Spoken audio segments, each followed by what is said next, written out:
Hi guys and welcome back to the channel. Today I've got two replays in the tier 8 British medium tank, the Huntsman Centurion. Now this is a tank that isn't that great really as a Centurion variant, and that's because of pretty much all the other Centurions out there. This was the first premium Centurion and it has most definitely been power crapped. Most definitely, because it's not got the best power to weight compared to all the others. Its DPM is on par with the original Centurion, but just that's not that great really, to be honest. The reload isn't that good. Like I say, the engine power is worse than the normal. It's basically a Tech Tree Centurion 1, but worse, but made worse. You know, like sort of an old school premium compared to, say, a Belleroth or the Centurion Mark 5.1, it's not got a good it's got worse DPM, it's got worse engine power, it's got worse armor, it's just flat out worse. Compared to the Atomic, it's got pretty much the same armor, but it's got worse engine power, again, way worse mobility, and way worse DPM. Now, it's got better gun handling than the Atomic, but it's negligible difference in its gun handling. The DPM is just nowhere near as good. And then you got stuff like the STRV, what is it, the STRV 81, and that is, I think that's about the same as this tank in terms of its DPM. Oh no, it's got better reload and the same armor, and its engine power is about the same or a little bit better. I know that. I know this is definitely the worst one. And then obviously you've got the STRV 102 or the Earthshaker, which has the Dragon Gun, the 105, which just makes it so much better than this already. So, one thing I'm going to address. Yesterday we did hit 1,000 subscribers, and that is amazing. So thank you all so much for following the channel, for watching it. It is amazing. I never thought I'd hit 1,000 subs when I started this channel like 6 months ago, or restarted it.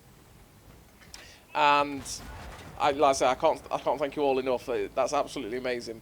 And there will be something coming along soon in regards to that milestone. So just keep your eyes peeled. And yeah, so thank you all so much. That is absolutely amazing.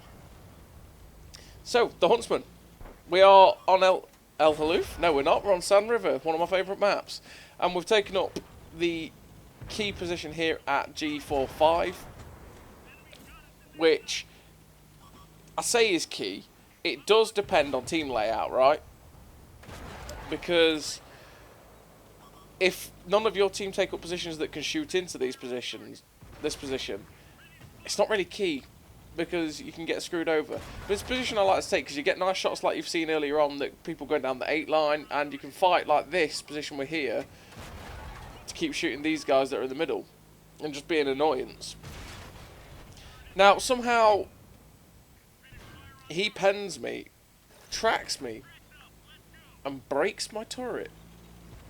Now that's an oddity. I don't know how he did that. That's quite impressive. Like, to break the turret and track? That's just an odd one. But the Goranich gone. We've basically fought this fight in the middle quite nicely. We've got 4k damage. But I'll say, yeah, it's just a worse Centurion 1. It's not a very appealing tank, especially, like I say, when you've got all the other variants out there that have most definitely power crapped it, that are just flat out better. Because you're thinking, oh, well, okay, this thing may have worse DPM than an Atomic, right? May have worse mobility, but the gun handling's better. Well, yeah, okay, then they released the Centurion Mark 5.1, or the Belleroth on, and that has the same gun handling, but better DPM. Worse than the Atomic, but better DPM than this. And it's also got way better mobility, as well as, like, incredible armour, because the 120mm sloped on the upper plate is really good. And it's just kind of frustrating that this tank is still so bad. It needs a bit of love somewhere, somehow, to make it more competitive, basically, with the other tanks that are out there. So this game as well is going well, But tanks are starting to be lost everywhere.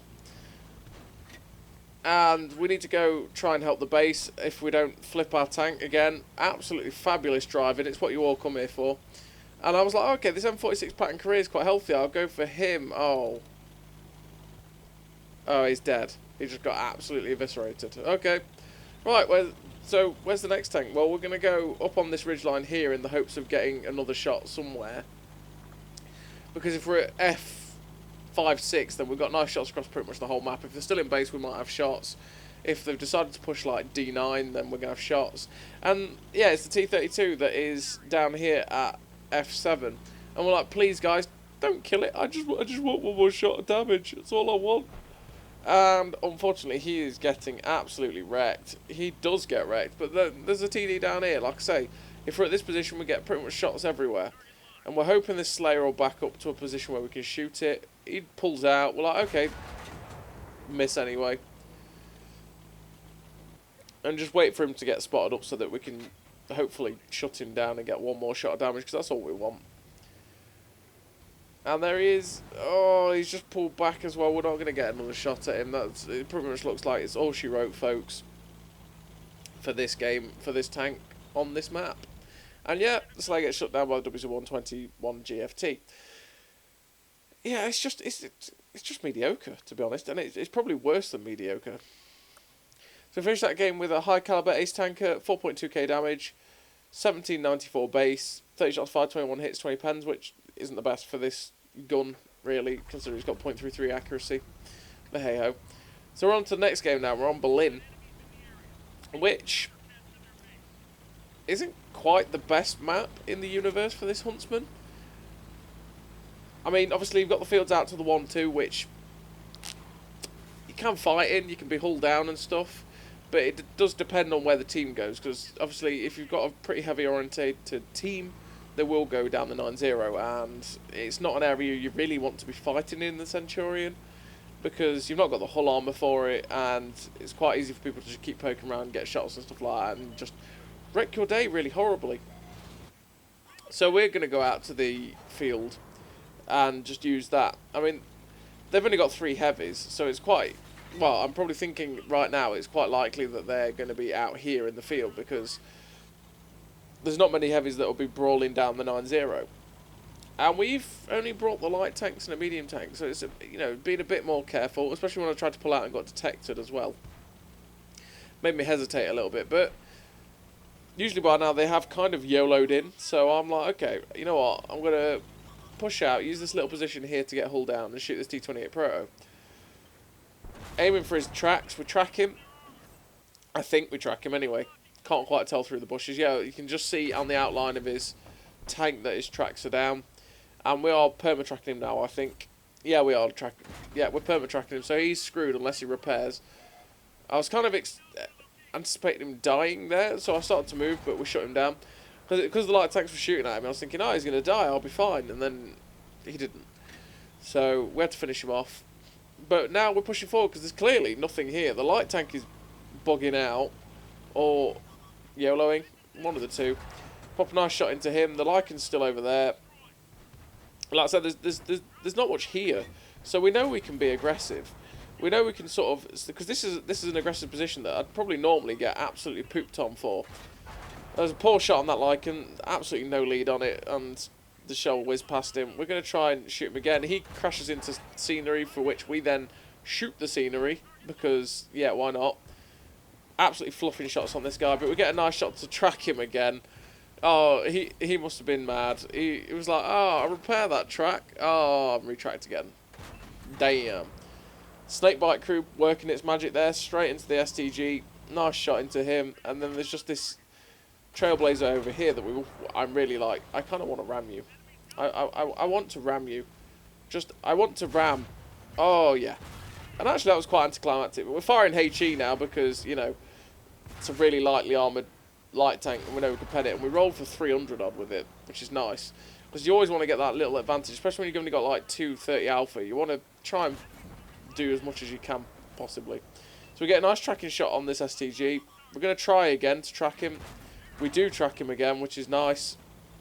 And we're just hoping that our team will farm him. But he's got 2 repair kits, so Unfortunately, we don't get any tracking assist from that, and he's gone. And their team is kind of winning in the town, yeah, winning in the 9-0 town area, which is dangerous because that means that they could probably get to our cap. So we're going to try and go back and cut them off. And we're going to push straight down the, again, great driving. We're going to push straight down the 4-5 line and get him behind and try and counter, or I don't know, try and just, yeah, we'll try and disrupt them basically. There's a Gorodich here which we really want to get rid of. We're switching to premium, and then we're going to side scrape him because we can track this guy. If he's not got a good crew, which he clearly doesn't, we can perma-track him. So we're just going to keep firing through his drive. We wouldn't pen this if we weren't loading premium because it's just such is the Goronich's armour. And we're just going to farm this guy pretty much. If he had a good crew, or if he had a crew with repairs, he'd have got away because we can't perma-track him if he had repairs. But he clearly doesn't. He's clearly got a poopy crew in there, so we just got him pinned. It's game over for this man. Now I'm wary as well because the T28. Luckily, the T28 doesn't pen us. So while we were side scraping the Goronich, we weren't side scraping where the T28 is. So we're now going to adjust our armour so that we are safe from him, and we're still pretty much safe from the Goronich as well. We've farmed this poor guy's whole health, and he's dead. And we've still got the premium in because it's a T28. We will struggle. Unfortunately, he pens us, but we pen him through the lower plate, such as the T28's pathetic armour for a assault TD. And the Cupola is an annoying thing to shoot at on that and the T95 and something like the Bone Shaker, which you're not always going to go through unless you're a higher caliber gun, right? But you do just randomly do viewport damage all the time. So they are capping, which is not a good thing. Unfortunately, we tried to shoot the T32A Proto, but the Tiger 2 gets in the way. And he shoots us rather than the Tiger 2, but we can't get back to the cap. They've basically blocked off all effective lanes, which is really annoying, because this T32A should be dead to the Tiger 2, but he's not. The Tiger 2 YOLO'd him and face-hugged him. Now he's dead, but yeah, we had no hope there, basically. There was no way we could get back. We'd have had to go past the Tiger P, but he'd have farmed us, and we hadn't got enough health for that, generally, because of the T32A and his 2 shots. And unfortunately, that was a loss. But we finished with a high caliber, ace tanker, steel wall, and another nice game in a rather mediocre tank. And it's always nicer to have good games in mediocre tanks than it is to actually have them in good tanks, at least for me anyway. It's more satisfying. So as always, everybody, thank you very much for the video, and thank you all so much for 1,000 subs. It's absolutely amazing. Thank you all very much, and I'll see you next time.